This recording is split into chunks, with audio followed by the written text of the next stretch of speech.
Fucking burn-ass bitch. What I was saying earlier, Joe, about the Witcher book called The Witch's Lament is it's written by the dude that wrote the games for CD Projekt Red. Oh, that's cool. I don't know how to say his name because it's something in Nordic, but it's we'll just call him Bart because the first part of his name is Bart. That's cool. What anybody who's doing the art? A young lady named Vanessa Del Rey. No, don't recognize it. The only name I actually recognize besides Bart's, because, well, he writes the video games, is Jordi Belfort, because he doing the colors. Belair, Jordi Belair, that's what it is. In letter, that's a name for somebody. That's we'll call him Adi B, because I don't know how to pronounce it. But it sounds pretty cool. Yeah, definitely interesting. I know I enjoyed the Joe. No, fuck, what's his name? Mignola. I can never pronounce his name. Mignola? Mike Mignola. Mike Mignola. Yeah, Witcher's comics. Yeah. Hey, they were good times. Mm-hmm.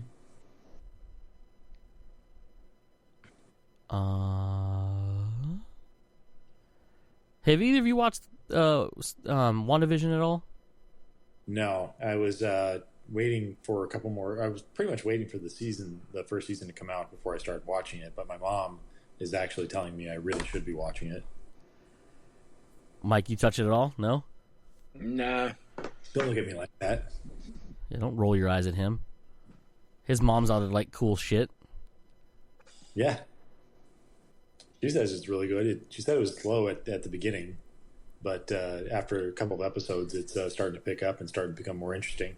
Yeah, the interesting. Well, first off, I think this is one of the coolest things Marvel's done. And I think they knew it. I think they knew what they were doing. And it's interesting because it's. At first, you think it's something. Well, I mean, obviously, if you watch like the trailer, you realize it's like, you know, it's supposed to make you think it's like a old timey sitcom, and it obviously in that trailer it shows different variations of it. Blah blah blah. It's a very Pleasantville feel to it. Yeah, which is funny you say that. When you watch it, you'll understand why I say that. But what's crazy about it, what makes it so good, is they're basically leading us somewhere that's leading into the future movies, like what's coming out. I think I don't know, because they're in classic Marvel fashion. They don't, actually just in Disney fashion, they're giving you answers to questions you had episodes ago, but giving you more questions you don't have answers yet to. And like there's like crazy stuff they do in it that's like super like meta. Bye, Mike. I'm still here. Oh. Oh, I lost video too. Yeah, all it is a circle with you talking in it. Yeah. But like it's interesting because the credits of the show inside the show are the people who make the show. Oh, interesting. Very meta. Yeah, so like the people, like when it rolls credits for WandaVision the show, not WandaVision the show. Gotcha.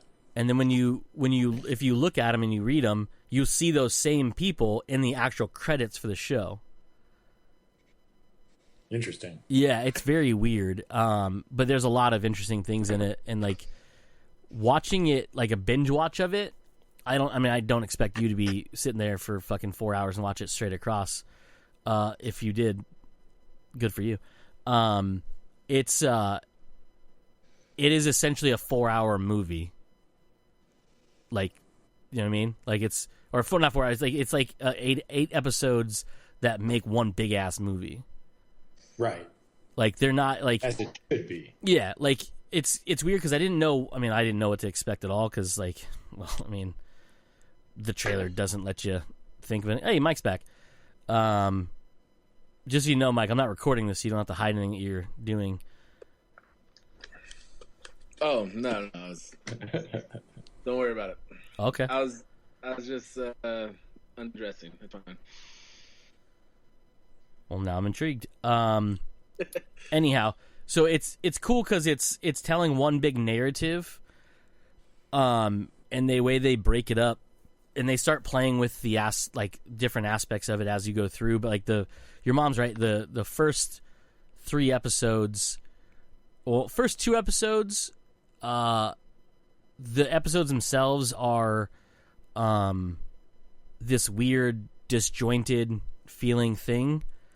And it's not until later on when you realize what's going on in it, but it's the after credit scenes, air quotes, that really are the key to those 2 episodes that lead when you get to the third one, play more out. But just the amount of characters they're playing with it and the time frame this happens in and all these things that they haven't fully explained yet, except for like some of it, which is pretty cool, I think. But you know, whatever. And I haven't been reading any articles of it, but I've been seeing headlines that are very intriguing. Like, the last episode of WandaVision possibly explains Ultron. And I'm like, what? How did Ultron come into play here? This episode explains did Vision really die or not? And I'm like, okay, what? Yeah, there's a lot of that because every episode answers some questions but raises more. Like, if you went into episode 3 having, like, 5 questions you want answered, right? They'll answer 3 of those and then stack on 8 more. Hopefully they're not losting us. No. At first you kind of feel that way. Like, oh, is this going to be like a MacGuffin type thing? Yeah. But no, it's... a lot of MacGuffins and no real explanations. No, it explains everything to the point where, like, I'm not finished with it yet because I'm only up to episode 6 or whatever they're on now. Yeah, How episode many 6. episodes are in the season? I want to say 8. I think it's 8. I think it's so classic. I have to wait a couple more weeks. Yeah, tomorrow's 7. As of recording right now, the day this podcast comes out, episode 7 will be out on the network. But yeah, they do. The crazy thing about it is they like I said, I think they knew they had something when they were making it because they're doing stuff in it that I don't want to spoil nothing for when you get. Well, it's not going to spoil anything. There's someone in the show asking questions of the same questions people are asking who are watching the actual show, but obviously he's asking the questions in the show that was made before the episodes aired, so you know like they have the same questions we do, and it's just funny when you get to that point. You'll understand what I mean. But there's a lot of background stuff you have to pay attention to. There's a lot of like name drops, some that are not so obvious, some that are really obvious. But there's like mysteries that are woven through that they don't really answer fully. But it's pretty interesting. Magneto in it? Not really. No, not at all. And there's mention. I said that as a one-off. I thought he was just gonna be like, "Shut the fuck up." He was like, I was like, "Whoa." There's a thing like there's something. This is what Cody looks like as a ballet dancer. There's Verbal ballet dancer. They're alluding to some things that we don't know just yet, including other characters outside of just the Avengers.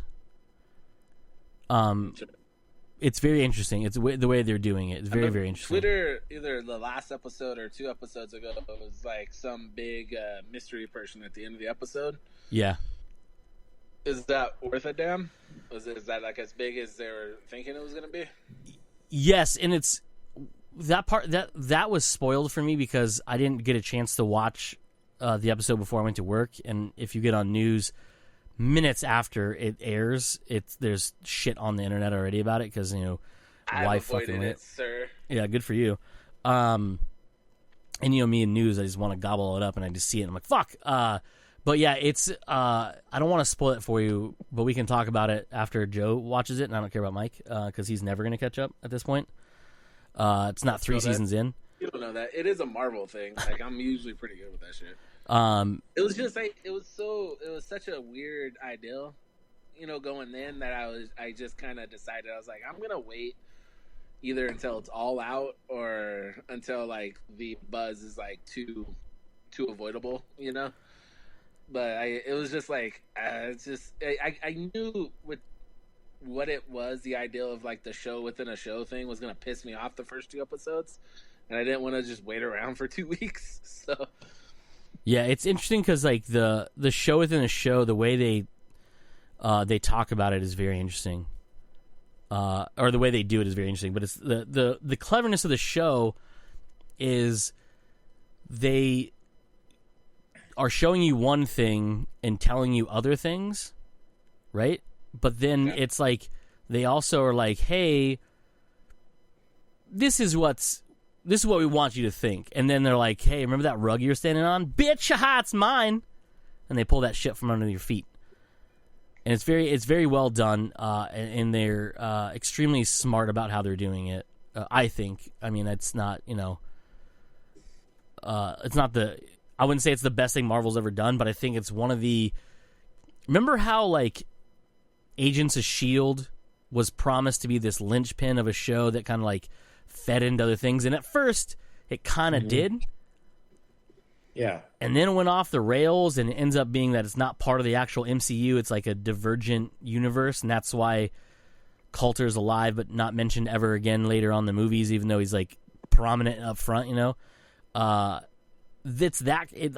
thought that's what this was going to be, but this is more in tune with the overarching everything than I ever imagined it would be. And it's literally... It's an 8-episode movie leading up to the next set of movies we're going to be watching. And I think in the future, too. Like, it's setting up more stuff even further down the line. And it's really, like, it has all these elements from all these different, like, of the movies from the past. Like, there's things from Guardians of the Galaxy in it. There's stuff from Thor and all of the Avengers movies and all these different things kind of like sprinkled in. It's pretty interesting. And obviously it has a heavy amount of Wanda and Pietro in it as well. Because obviously he's a big factor in her life. Or was. It still is, really. And of course Vision. But yeah, and the thing too is like, you know how we talk about like the Mandalorian has really, really good special effects? Yeah. This show feels just like a Marvel movie when it needs to, but the way they did certain things and the way they shot it like like old sitcoms and stuff with wire work and stuff like that is the most, like, it's got to be the hardest thing for them to do because you're shooting a show with wire work for certain things just to get rid of it, but then you have a digitally enhanced character on screen as well. Because there's parts where like you can see like there's like a dish flying through the air and you can clearly see it's on a wire going across the screen, but then it'll hit Vision, but then he'll like transmit through stuff and you're like, you just digitized him through something, but you flew a breakaway plate on a string towards his head.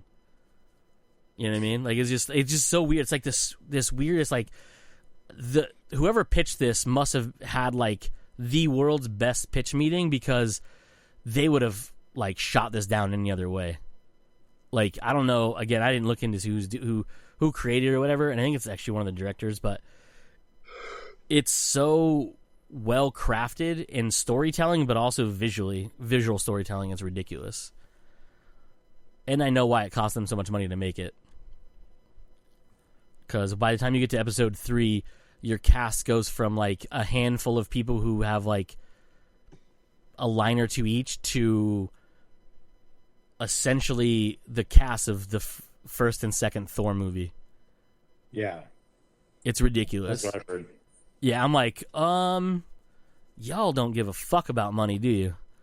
No, it's Disney. They print that shit. Yeah, they're just like, here's some Vader bucks. Go have fun, kid. Vader books. Pretty much. It's interesting, anyways. I'm really excited to talk to Joe about it when he finally watches it. Yeah, so give me a couple weeks. I'll watch it. I'll actually watch it. Yeah, I know Joe will watch it. I don't have any doubt Joe will watch it. It's the other one in this chat that I don't. A lot of faith. hate. A lot of haters in here today. A lot of haters in here. What else new this week? Hey, did either of you watch that Denzel Washington movie yet? I keep forgetting about it. No. The Little Things? I really do want to watch it, but I keep forgetting about it. Okay. You should watch it soon because it disappears soon. I'm almost positive. Well, yeah, because it's only supposed to be up for a month after release, and it came out end of last month. Yep. So, yeah. You probably have until like end of next week, I think. Yeah. So I can look it up. Remind me. I will watch it. Yeah, Mike, you should watch it too. All right. I've been really shitty with watching shows lately. I have the last episode of The Expanse to watch for this season, and I just haven't watched it yet. Yeah, I need to finish watching The Stand so then I can start. Oh, I'll give it a minute. So I can start watching The Expanse, but I probably want to show Paige the first few seasons of The Expanse. Yeah, because if you throw someone into next to last season, right? Because they have one more right after this. There's two more or whatever. Anyways, this season of The Expanse, nothing will make sense. I guarantee it from where it's at. I just know it just won't make any sense whatsoever. What's weird too about that? Just thinking about it right now, if she just watched this season and then she watches the next season, you realize that they really haven't talked much about the ring gates at all in this season. Yeah. Because it's all about Marcos and the asteroids on Earth. Yeah, because it's all about, because they in this one, again, I haven't watched it yet, but I know where it ended, obviously, the last season. It all takes place in our half of it, like on our side of the rings. Mm-hmm. So, like, other than I'm guessing the end of this one, if it's going to lead the way that the books did, the end of this season will then give us some more of the ring gate. But even, like, after the first 2 episodes of last season, there was really no mention of the ring gate other than the fact they're waiting for supplies to come in and these other ships. But right. it was all outside in that separate universe. Yeah. I was like, oh, okay, I see what you're doing here. But yeah, no, it's interesting. But yeah, if you threw someone fresh into that shit right away, you'd be doing them a disservice, but also confusing the fuck out of them. Seriously. Why is this blue glowy guy talking only to him and only shows up sometimes? Well, that was last season. Show up in this season. Well, yeah, it was last season, but you know what I mean. Yeah, but in previous season, yeah. The other show I needed to pick up, I think the second season just dropped today, actually, and I didn't even know about it, was Bring Us the Moon? No, that was the name of the game. For All Mankind? For All Mankind. Yeah, it dropped today, Thursday of all days. Which I didn't even know. Like, I knew they were doing a second season, but, like, I had seen zero advertisements or anything about it coming out, and suddenly I'm just scrolling through Apple News, and it's like, hey, For All Mankind Season 2, out now. It's like, yep. Sorry, what? For all the money and talent Apple has behind the stuff on Apple Plus, they do a real shit job of advertising it. They kind of do. Like, but that could be also just because I spend most of my day just watching background stuff on YouTube, just kind of the stuff that you throw on in the background as you just putz around throughout the day doing other stuff. Yeah, that's a true fact. They probably don't really have much of a advertising presence on YouTube. If you watch an Apple show, like, you'll get all the ads, but that's the only time I've really got like serious amounts of Apple ads. Like a couple of the movies you'll see pop up, like that Tom Hanks movie, like the submarine one. They push that a lot. But yeah, the shows are just kind of like, oh, they're there. And they're great shows. They really are. I mean, even C is a very well done show. It's a very weird show. I still have only finished the 2 episodes of it because it's very weird to watch. But it's really well done, really well acted. And I have to watch that because they added Batista for season 2 if they ever get around to making it. Right? I want to see Jason Momoa and Batista beat each other up. It'd be awesome. Without using their eyeballs. Yeah. Speaking of using your eyeballs, did either of you watch the Mortal Kombat trailer? Yes. Holy shit, man. The only thing, this is super nitpicky, I hated his arms. Oh, Jimmy Olsen's arms? Yeah. I was like, everything else, I was like, I'm so in on everything. When they showed the close-up of his arms, I was like, ugh. It's like, that's not what I want to see. I don't know, there's something weird about it. It's probably early CG or something. I don't know, man. That might be it. If it is it, I'll get over it because the rest of the thing. But it just, I loved everything about it so much. And then when they hit the arms, I was like, it like took me back. I was like, that doesn't look like how I was expecting it to look. But then it went away and everything else was awesome. So I was like, all right, well, I'll give it a shot. I'm not gonna get too mad about it.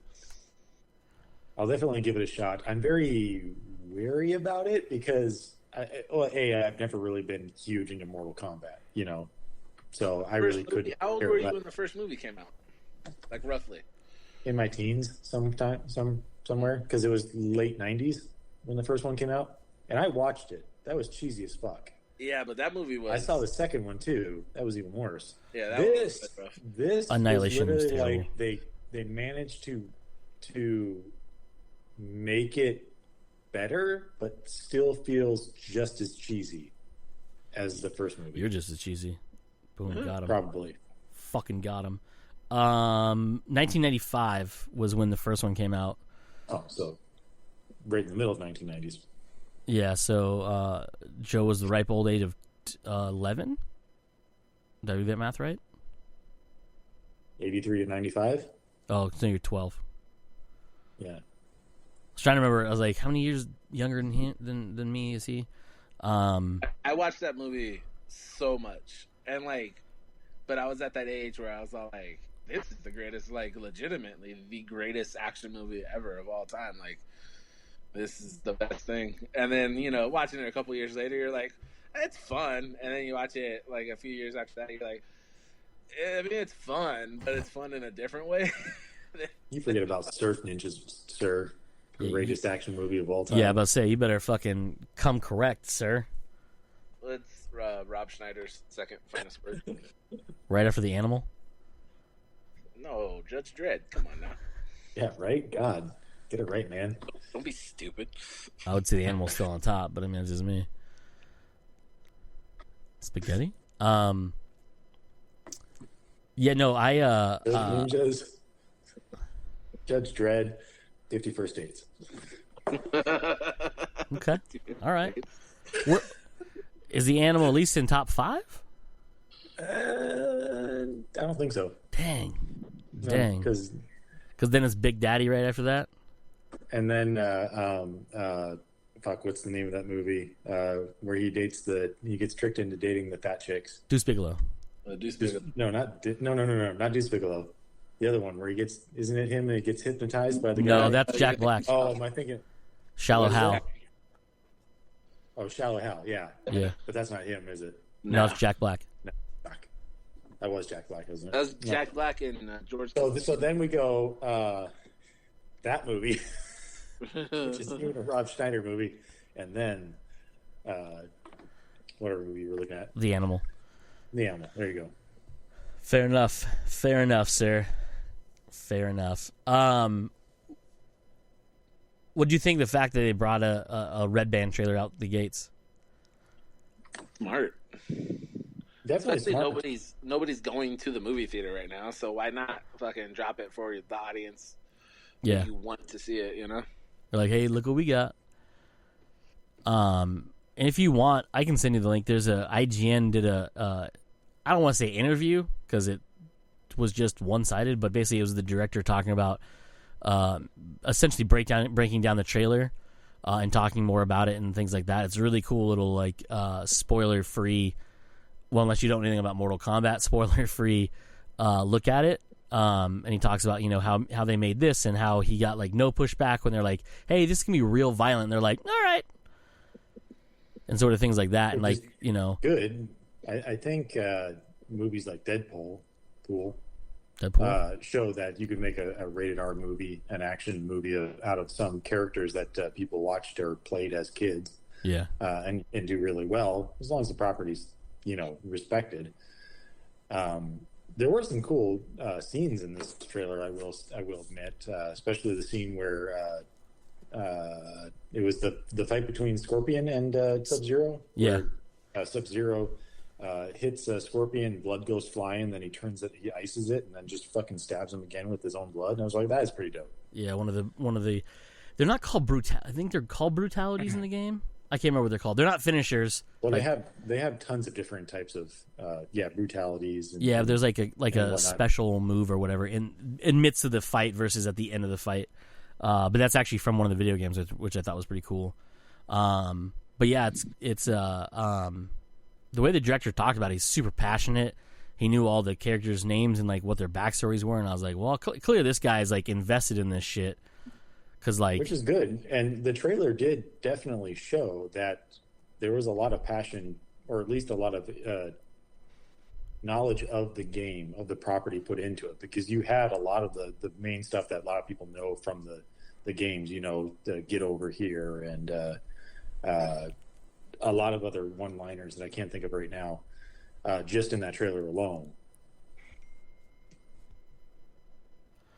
Yeah, no, there was a bunch of cool shit in there for sure. I was trying to think of, I can't think of what they're called. They have a name, that thing when he freezes the blood. The cool thing is, like, I guess during that thing, if you watch it, you'll see it. The director talked about how that the opening of the movie is actually the birth, as what he refers to as the birth of Scorpion. So that scene where you see the old timey Japanese guys fighting, and obviously clearly the guy has the shrieking on the rope and he's murdering those dudes. That's Scorpion. I can't think of his real name. But I guess that's the opening of the movie, and it sets up the rivalry between the two. And when he was talking about it, they kept showing that clip over and over again. Nothing, because in this they didn't show anything new. It's just the trailer scenes over and over again. But they, what I noticed in that scene, which is pretty cool, is in the background you see a lady frozen in ice. Oh, do you? In front of the building. Yeah, I didn't either the first time I watched it, because I watched it on my phone first when I was laying in bed this morning, and then I watched it on my TV, and then I watched that clip, or that little interview thing, and they kept showing different scenes, and I saw that and I was like, that lady's frozen in ice.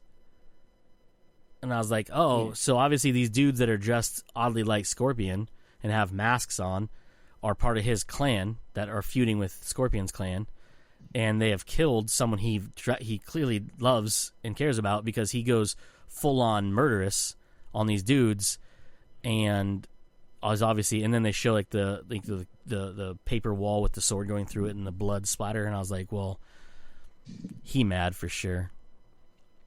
But it's interesting. I thought so, at least. So I'll send you a link to that video if you guys want to watch it. Yeah. What do you think, like, the main plot, not main plot, but, like, I got the vibe that this is a Sub-Zero Scorpion movie from the trailer. So, again, if you watch that video, it's the director basically tells you that it's the story. The movie's plot is the plot of Mortal Kombat. So it highlights rivalries of different people in it. So there's obviously a very heavy theme with and it's a very dense story between Sub-Zero and Scorpion, and that does play out in this. But it also has to do with the Earth realm for the first time in a few hundred years or whatever being involved in Mortal Kombat, and it's basically the champions are now of age or whatever it is that are then going into fighting for the dominion of Earth, or whatever, whatever it is. But he says in it, like, they play out all these different rivalries. Like, you see a fight on the beach between Sonya Blade and Kano, and obviously you see the fight between Sub-Zero and Scorpion. And he even says they wanted to show that in the trailer because a lot of the fans are looking for that, and he wants to give them that stuff, but without making a movie just about those two.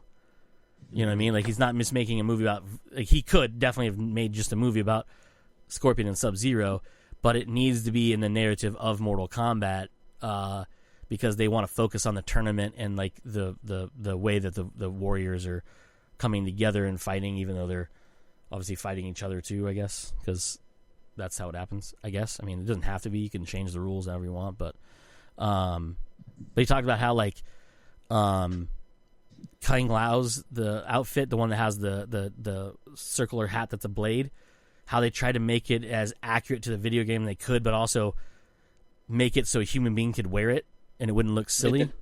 You know what I mean? So there's a lot of balance there. Talking about, like, how they went through different iterations of the helmet, for example, or his hat, just to get it to look enough like the video game, but also be something that doesn't look goofy, like a human being wearing it. And so they have, like, a paused image of it, and it actually looks really solid and, like, really well done. It just made me laugh. I was like, he's talking about a hat that maybe featured twice in the movie. You know what I mean? But it's like, that's cool because, like, he obviously cares enough to put in the work to get that put in. And I think just the glimpses of the characters, we may have a lot of characters in this movie, and hopefully a lot of them have, deaths per se. But it'll be interesting to see how they do it. Because, I mean, if you want to do an ongoing series, like a franchise, you can't kill off too many of your main heroes before you do more movies. But also, if you don't kill any of them off, you restart. Yeah, that's what I mean. It's like, because, like, put another quarter reset button, and get going. Game over. Early in the trailer, I want to say that I got a weird, like, Highlander feel to it. So I was kind of hoping that that's the way that it was going to go. But obviously, it's not going to. But I think that would have been an interesting way to go. You could definitely stretch out the series doing it that way. You have just these fighters meeting at one certain point in time. Once they kill one another, or one kills the other, they kind of gain a little bit more power, and they move on to the next Mortal Kombat when they show up. That's just the feeling that I got at the beginning, because they were showing the early stages of the Scorpion and whatnot. That if this happens, the final fight scene of the movie, right? Like, the big finale of the movie is about to happen, and we have, like, an intense stare down between, like, whoever the good guys and whoever the bad guys are. And then out of nowhere, they play the fucking Mortal Kombat song, and that's what they fight to. And the last thing, I'm going to stand up and punch people. Whoever's next to me, I'm just going to start punching people. I'm going to get so fucking amped. Well, you're going to be at your house, so it's going to be Jen, right? I'm going to tell Jen to, like, just keep a lookout for this song. If it does, just play her the song. Like, listen to this. If you hear this, move as fast as you can. It did make me, watching the trailer was so fun, though. I watched it like 3 times in a row, and I was like, man, I want to watch the OG Mortal Kombat, and then I want to watch that weird online one that they did that was super dope a couple years ago. Yeah. Right. Like, I just kind of want to watch everything now. But not that piece of shit Annihilation. I mean, I'll watch it. I'm going to be happy about it. No. You can skip that one. Okay. Because I kind of wish they would have, because that movie was fucking terrible. Yeah. But, that's I thought that was pretty cool. Pretty nifty neato. Yeah. Is Christopher Lambert still alive? No, dude. I believe he passed away. That's a bummer. Did he? Used to be in it. Did Christopher Lambert die? Yeah. No, not that I remember, but I know that one dude. Who knows that type of stuff? The internet. This is true. I don't know. I'm just saying he should have a cameo, if it, like, nothing else. He is alive. He is 63 years old. Hell yeah. He could be a Highlander in it. One of those crossover video games. Sure. We reboot Highlander, and he's Sean Connery's role. Oh my god. I'm in. Right? Of course, Mike's in. Right? That's a movie series that I'm surprised that they haven't tried to reboot. Bring back Mario Van Peebles. You shut your whore mouth. You shut your whore mouth. I'm sorry, I didn't mean that. We're not doing a is it Full Eclipse? Is that what it's called? What's the werewolf cop movie he was in? He did some of the weirdest shit on his IMDb. Like Solo? Yeah. Not a Star Wars tale. The movie Solo. And then wasn't he in Biker Boys too?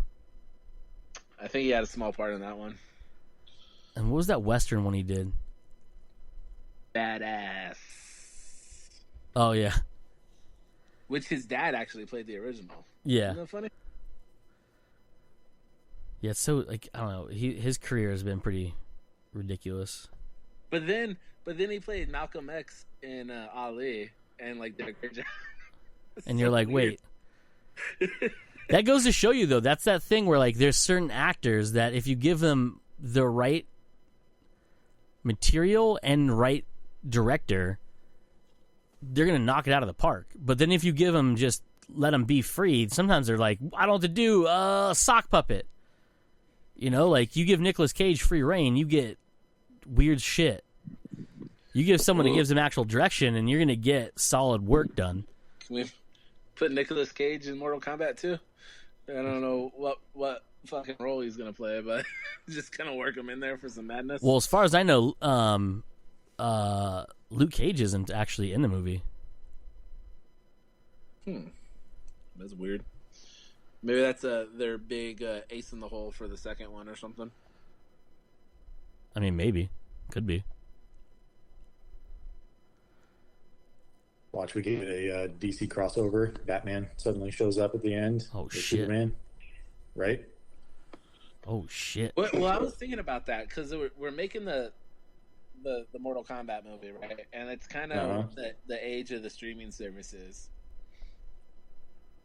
What harm would it be to make a standalone movie that is just essentially like the playthrough on Mortal Kombat, where you just have like fight scenes, tournament style, with very little story in the middle, with the crossover characters? Like, I know it sounds ridiculous, but if we make it clear this is its own thing, you know what I mean? It's just like a specialty HBO Max thing. And you could basically do the new Mortal Kombat or like Injustice and just do that with live action. You just want a what if series for live action fighting. Yeah. Of the characters. I mean, So you want like the Terminator to fight Scorpion? Yes. Who Yes. doesn't want to see that? or the Terminator fight RoboCop. Again, yes. Yeah. Right? Fucking Highlander. We'll put Highlander in there. Highlander in there. We could throw a Ninja Turtle, like one of the Michael Bay Ninja Turtles. I was hoping for one of the older ones with the foam suits. Yeah, we could put Michael Bay Raph versus fucking 90s movie Raph and have them duke it out. Well, I'm going to say Michael Bay's version is going to win that fight. Yeah, but you don't A understand. little bit bigger. Bigger Yeah. and bulletproofer. Well, you know, more heart in the cartoon ones, though. Yeah. I mean, you ain't wrong, but I just don't think it's going to happen. But a boy could dream. Interesting. A boy could dream. Right? I'm just saying. I wouldn't be surprised if it happened in the next 10 years. We get a Mortal Kombat style movie that's really just live action tournament fights with like this much story our cutaway scenes are just them getting prepped for the next fight. You can even release 2 fights at a time and spread it out over like 8 weeks. You know what I mean? Like just 30-minute episodes. You got 2 fights. You see the bracket, and we're just working through the bracket. And whoever wins gets a movie. Their franchise gets rebooted. Yeah. Whoever wins gets a 2-picture deal. What if one of the Mortal Kombat guys wins? We'll rig it. I mean, we're writing this thing. It's okay, fine. gotcha. Okay, we'll make sure this leads to a RoboCop or a Terminator or a Highlander or a Solo reboot. Solo reboot. I can already see us being canceled. For sure. Gross.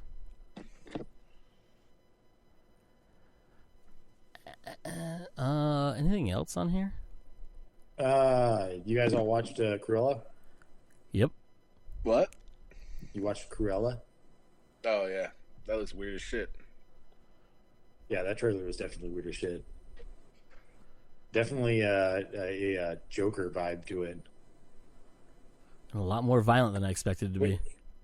Which is really weird because the way the trailer ended, how are you going to spin this into she's an evil person that wants to murder 101 Dalmatians to make a coat?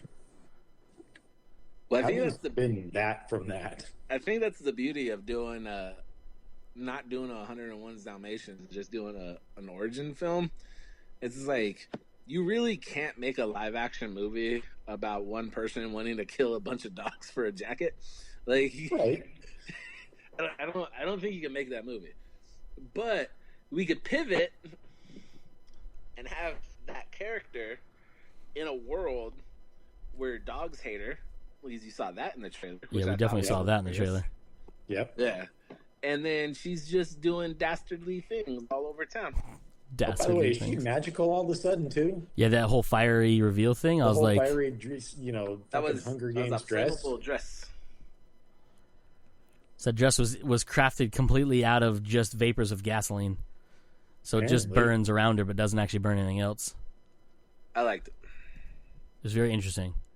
She reminded me of what's that broad that Tim Burton was married to, had in all of his movies? Helena Bonham Carter. Yeah. Bellatrix Lestrange. Yeah, her. I was like, 20 years ago. This or not even 20, 10 years ago? Yeah, easily. Yeah. Which, by the way, if I would never have guessed that was Emma Stone. Emma Stone, yeah. Phoenix's very own Emma Stone. Yeah. Watching that trailer, she didn't look anything like herself. And she spoke with an accent.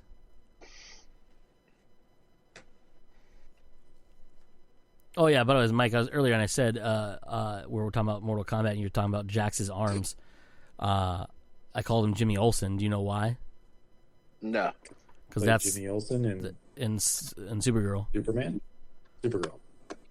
Oh, that's him. That's Jimmy Olsen. Yeah. I knew you can't tell because he looks like Steve Harvey with but with muscles. But Steve Harvey with muscles. That's hilarious. But I did think it was pretty cool looking. Yeah, Cruella though. I'm gonna watch it. Obviously, like I'm not gonna stop. But I was like, this is not what I thought. I thought it was just gonna be a cool little like other side of 101 Dalmatians. Like it was gonna be her half of it. And clearly, you saw Dalmatians in it, and like they obviously didn't like her. But I was like, I didn't think this was like a fucking origin story of a master criminal who clearly murders people. Yeah. I was like, holy shit, Disney, what's going on here? What y'all doing? Taking chances, man. Dude, they don't give a fuck. They don't give a fuck. I mean, this I feel point like they don't this have is the to. first thing Emma Stone's done in a while, too, right? Like, I feel like she's kind of been laying low lately. I mean, maybe You could probably look it up and see. The last thing I can really remember her in is that movie she got all the flack from for not being Hawaiian, was it? Or Asian American or something? Yeah. Well, I know. So she was in Zombieland Double Tap a couple years ago, and she did her character in the Crude sequel, the voice. Mm. So it hasn't been that long. She's been doing stuff. 2019, like 2 years and no movies, of not being on screen for anything. Yeah, but she was in. When a pandemic hits, you kind of have a hard time. Yeah, that kind of does throw everything out of whack. Yeah. Well, she did a movie every year. She was Billie Jean King in the Battle of the Sexes with what's his face, Michael Scott. Something called The Favorite, which looks like to be a period piece of some sort. Then it was Zombieland Double Tap in 19, The Crude, The New Age in 2020, and then Cruella this year for movie-wise. Television-wise. Zombieland Double Tap was 2019 because it feels like it was like 4 years ago. Easily. She did that Maniac show with Fat Jonah on Netflix in 2018. Fat Jonah. Jonah Hill. Is that his name? Yeah. Because he was fat in that one. Yeah. He wasn't skinny Jonah Hill. He was fat Jonah Hill. Yeah, he's skinny now. Yeah. In that one, he was the fatter version. Not as fat as he was, like, say, like Wolf of Wall Street, but he wasn't thin Jonah like he is now. He's not fucking Ethan Suplee skinny, if you know what I mean. You mean jacked? Yeah. Yeah,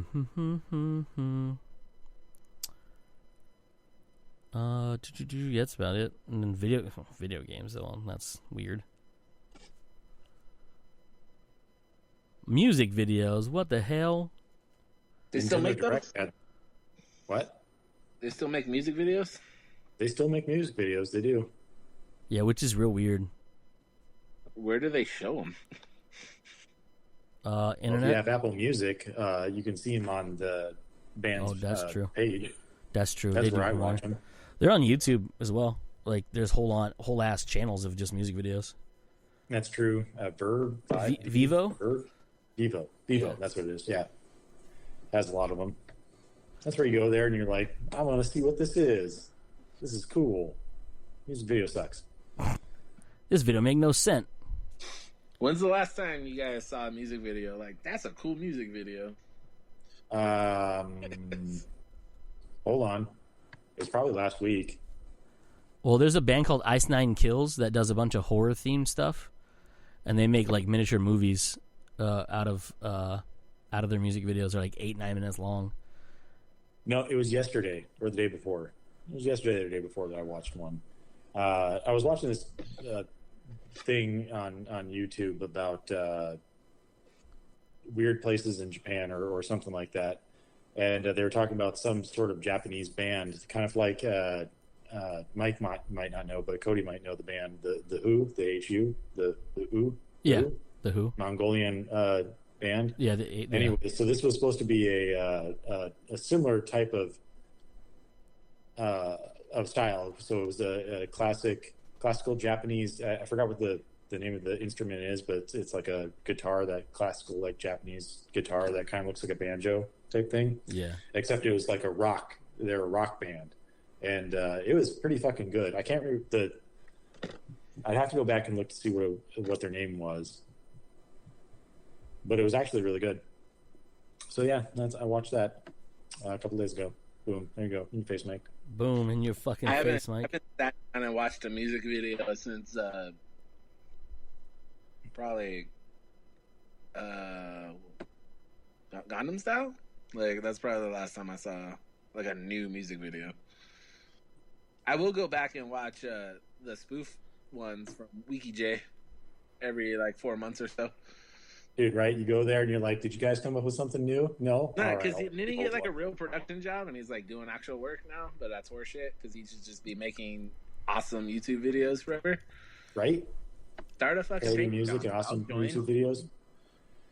I'll give you $10 a month for fucking content, everyone else will too. Why don't we fill that void? We can just do that.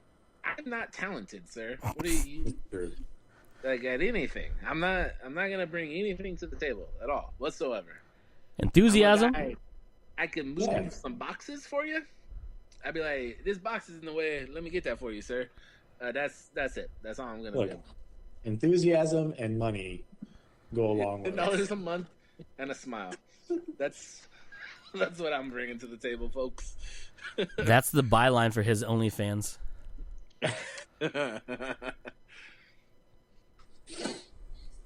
Because you give him $10 and he'll give you a smile, and you can watch him move boxes. If it's on OnlyFans, it's gonna have to be nude though, and I don't want to do that to people. No, you don't have to be nude on OnlyFans. That's a myth. The more popular ones are nude, for sure. Yeah. Oh, I'm very. Depends on how much money you want to make. Yeah, Mike, how many $10 do you want to get? You ever go to an OnlyFans page and see how much it costs? I'm like, no. I never go to OnlyFans sites, so no, I don't know how much they cost. I've checked some prices, sir, and I'm like, nah, I'm good. Not that interested. Not that interested. Middle of a pandemic, expecting me to pay $24.99 a month. No guarantee of video. What is this, Patreon? Better have as much content, if not more, than Disney Plus does for $25 a month. What production value are we talking about here? No shit, huh? Jesus. I mean, granted, you're not going to get 75 million subscribers in the first month, but I don't think, you're going to have the content support $25 a month. Right? Shit. Netflix don't even charge that much.